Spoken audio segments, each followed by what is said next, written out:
Now you all know that in the 18th century people were not very well educated. Only a few people were highly educated and they were scholars, but most of the people, especially women, they were not very educated.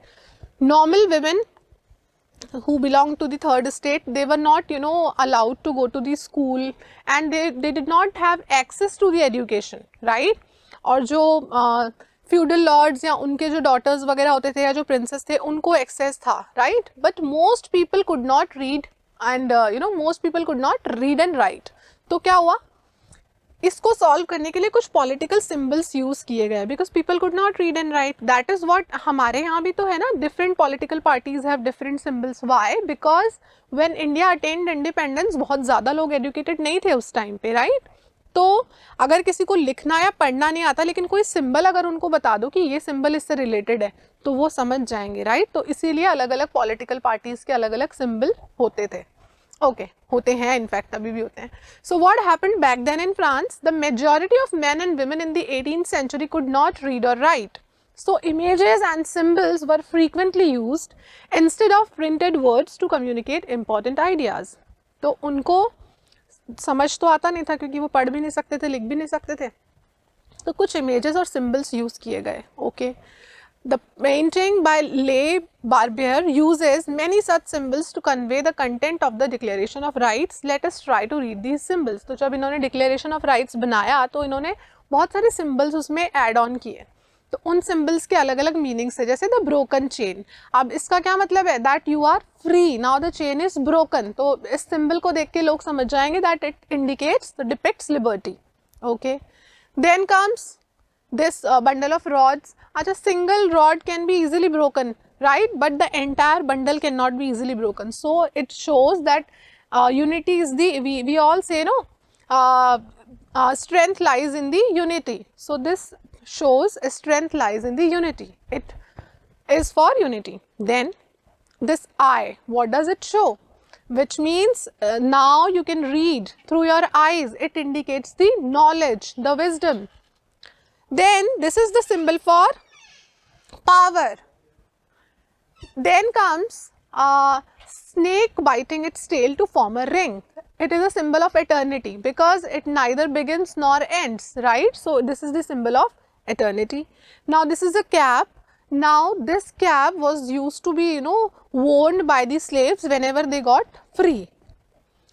Then blue, white, red. These are the national colors of the France, the way we have in our flag.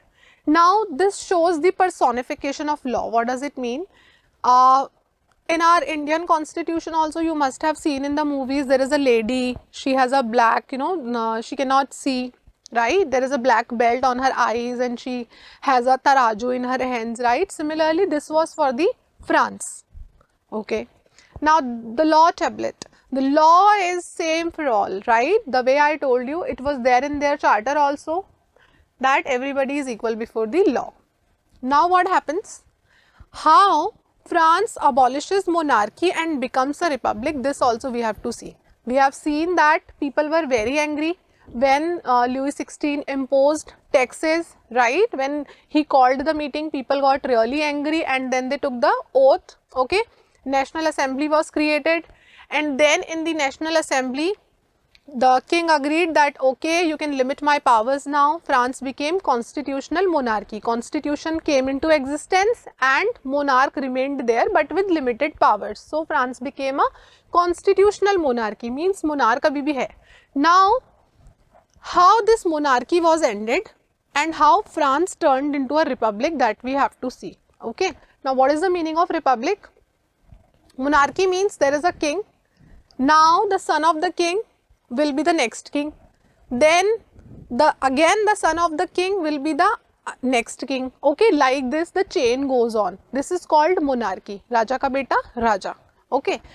अब Republic कैसे बना और Republic का meaning क्या होता है? Let us first of all understand the meaning of republic. Republic means the head of the state is elected and not the king or somebody, right?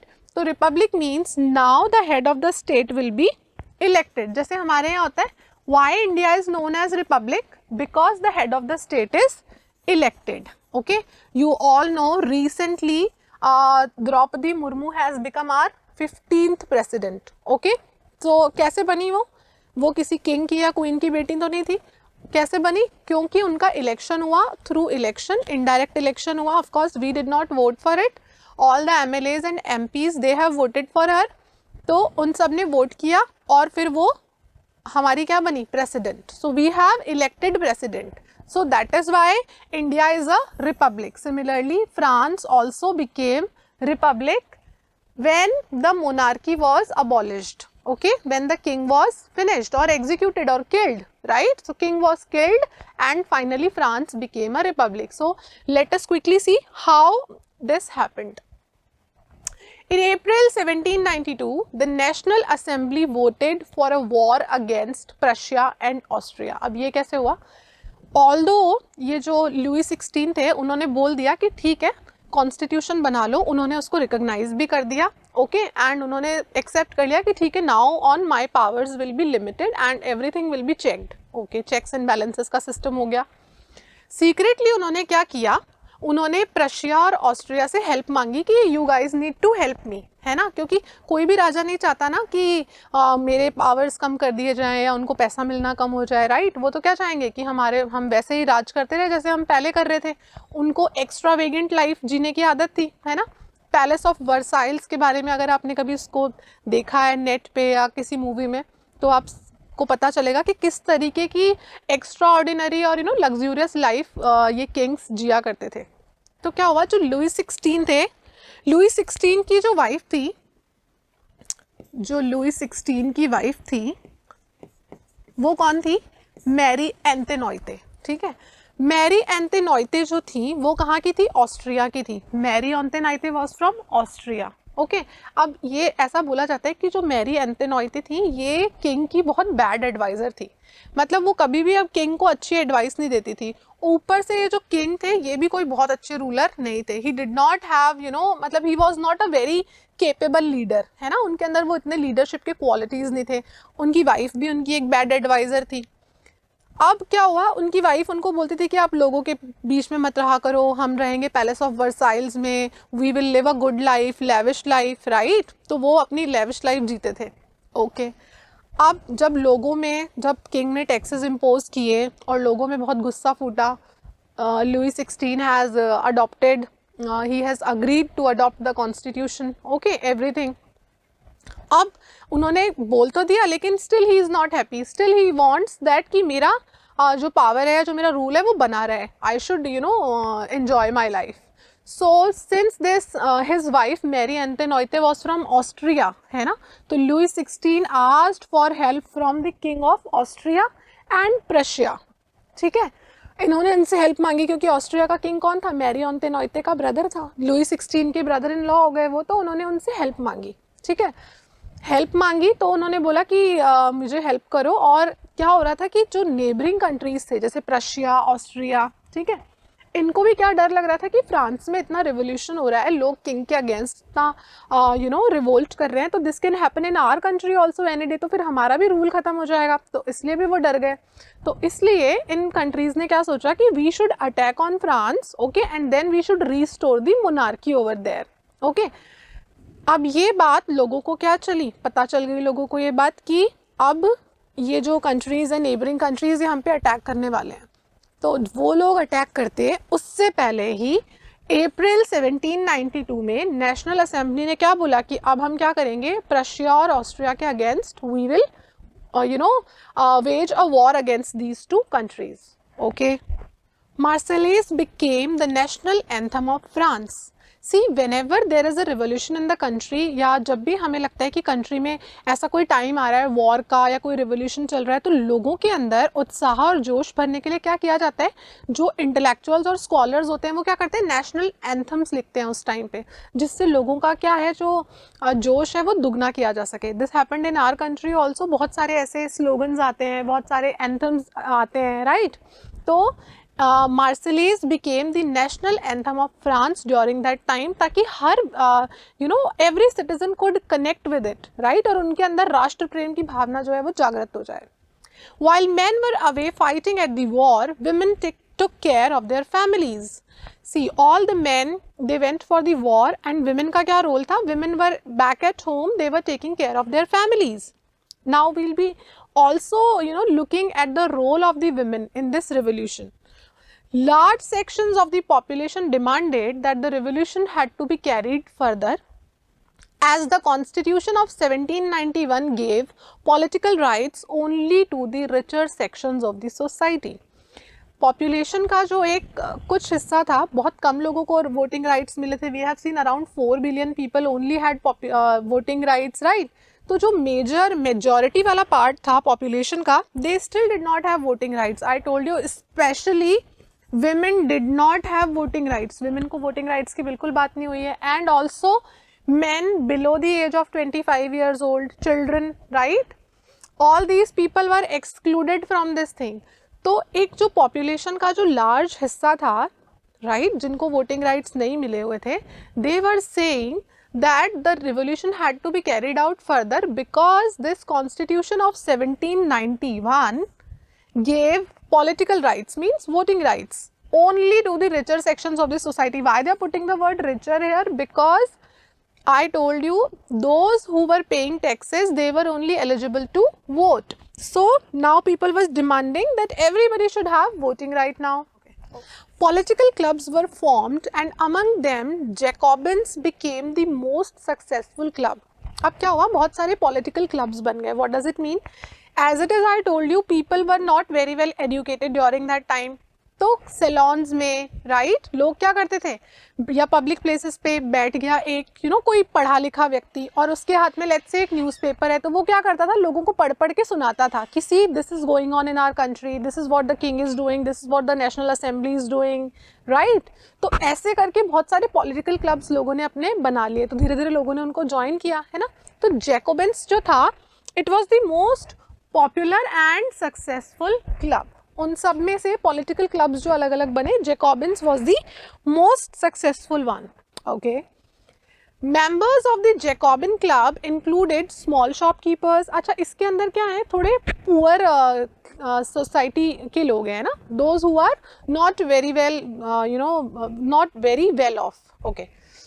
So members of Jacobin club included small shopkeepers, artisans such as shoemakers, pastry cooks, right, watchmakers, printers, as well as servants and daily wage workers. अब ये क्या है, इनके पास थोड़ा उतना wealth नहीं है, right, they belong to the poor class of the society. Okay. Jacobin members started wearing long striped trousers similar to those worn by dock workers. अच्छा, Jacobin club ने खुद को डिफरेंट करने के लिए, ये बताने के लिए that we are from the Jacobin club, क्या किया उन्होंने, लॉन्ग स्ट्रिप्ड ट्राउजर पहनना शुरू कर दिया. ओके. जैसे कि डॉक वर्कर्स पहना करते थे. Okay. These Jacobins were called the Sansculottes, literally meaning those without knee breeches. knee breeches क्या होते हैं, नीज तक के पैंट्स हुआ करते थे जो पहने जाते थे लोगों के द्वारा, है ना. तो इन जैकोबियंस ने क्या किया, उनको बॉयकॉट करने के लिए खुद के एक लॉन्ग स्ट्रिप ट्राउजर्स निकाले कि अब हम ये पहनेंगे and that will represent us. Okay. On August 10, 1792, Jacobins stormed the palace of the Tuileries and held the king hostage for several hours. अब August 10, 1792 को इन्होंने क्या कर दिया, इन्होंने किंग को बंदी बना लिया. Okay. Elections were held and all men of 21 years and above got the right to vote. अच्छा, अब इन्होंने इतना रिवोल्यूशन किया, सो उसी के बाद क्या हुआ, इलेक्शंस हुए, और इलेक्शंस में इस बारी क्या हुआ कि जो भी मेन थे 21 ईयर्स एंड अबव, उनको वोटिंग राइट्स दे दिए गए. Okay. Still they are not talking about women, still the right to vote is given to only men above the age of 21. Okay. Monarchy was abolished on 21st September 1792 and France was declared a republic. अब ये कैसे हुआ, जब France था जो Austria और प्रशिया पे war करने की सोच रहा था, उसी टाइम पे जो लुई 16 थे वो क्या कर रहे थे, कंट्री से भागने की कोशिश कर रहे थे। जब लोगों ने किंग को बंदी बना कर रखा तो वो बहुत परेशान हो गए। मैरी एंटेनॉयते ऑस्ट्रिया की थी, तो वो भी अपने ब्रदर पे बहुत प्रेशर बना रही थी, है ना। तो इन्होंने क्या किया, लुई 16 ने भागने की तैयारी करी। तो ये भागने के लिए निकले घर से, लेकिन लोगों ने इनको बॉर्डर पे पकड़ लिया और लोगों को और गुस्सा आ गया। तो फिर लोगों को ये लगा कि हमें तो अभी तक लग रहा था कि किंग हमारे साथ है ना। King wants to be a part of this constitutional monarchy और king was a part of the revolution. लेकिन जब लोगों ने उनको भागते हुए पकड़ा तो लोगों को ये चीज़ समझ में आ गई that no, king is not with us any more, he is against us. तो लोगों को और गुस्सा आ गया। So finally on 21st of September 1792 monarchy was abolished, okay, and France became a republic। मतलब अब क्या होगा, किंग को क्या कर दिया गया, एग्जीक्यूट कर दिया गया, okay. Louis 16 was sentenced to death by a court on the charge of treason। Louis 16 को क्या कर दिया, कोर्ट ने ऑर्डर दे दिया कि अब जो लुई 16 क्या है, देशद्रोही हैं, और उनको फांसी की सज़ा सुनाई दी गई। अच्छा, उस टाइम पे क्या हो रहा था, फांसी की सज़ा से बचने के लिए गैलोटिन किया जाता था, उसके बारे में हम आगे पढ़ेंगे।